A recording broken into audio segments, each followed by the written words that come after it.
Alors que les banques sont fermées, tous les agents des services publics dépendant directement de Kinshasa n'ont plus accès à leur salaire. Certains sont assignés à domicile, d'autres travaillent mais sans être payés. Les rebelles qui contrôlent la ville ont appelé certains agents à reprendre le travail pour un service minimum, mais les fonctionnaires n'ont aucune garantie de salaire à la fin du mois. Il s'agit notamment des services d'électricité, de l'eau, de la santé, de l'éducation et des migrations. Pour d'autres services, les portes principales de bureaux sont ouvertes, mais il n'y a pas d'agent à l'intérieur. Certains fuient alors que d'autres refusent de travailler avec les rebelles. Elie Milenge, un agent public, déplore le fait que les enfants soient chassés de leur école car il n'a pas payé les frais scolaires depuis un mois.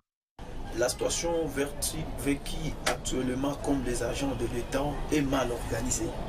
Nous remarquons que depuis que les autorités compétentes de notre province étaient parties à Kinshasa, nous qui étant restants, nous vivons dans la misère. Parce que les autorités sur place n'arrivent pas à nous intégrer.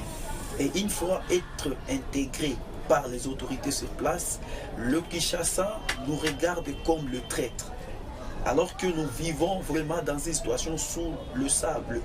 Parce que aujourd'hui, nous sommes le premier, le 25 dans l'école, les écoles de la ville de Bukavu, mon enfant a été chassé. Je ne sais pas comment je vais me tenir face à cette situation.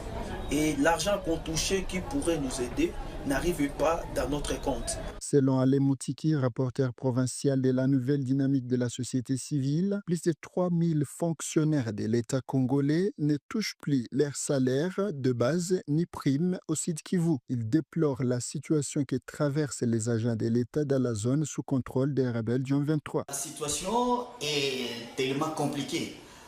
Il y a Parmi les agents, il y a les locataires qui devraient payer les loyers. Il y a l'approvisionnement en eau, en électricité, en nourriture même, mais qui pose aujourd'hui d'énormes problèmes. Et surtout que la province d'ici, qui vaut la ville de Bukavu, était déconnectée de tous les 8 territoires, avec l'état de délabrement très avancé des routes. Il y a impossibilité, difficulté de pouvoir s'approvisionner à travers les territoires pour avoir de la nourriture.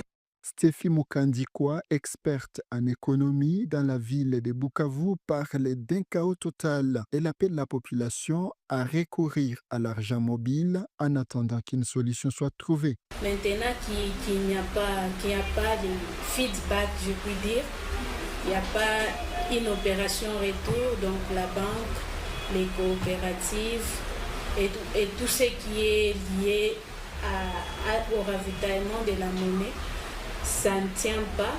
Alors nous sommes dans le chaos total, la monnaie ne circule pas, il n'y a plus où on peut se ravitailler de l'argent pour subvenir aux besoins quelconques.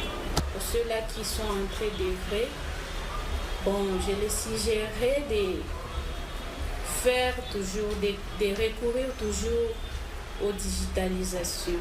Au Nord Kivu, le gouverneur militaire a rendu public dimanche 30 mars un communiqué annonçant la mise en congé de tous les agents de services publics dans tous les territoires du Nord Kivu, sauf celui de Béni. Il a justifié cette décision par la situation économique précaire à la suite de la guerre dans l'est du pays. Daniel Michombero, correspondant de CGTN français à Goma.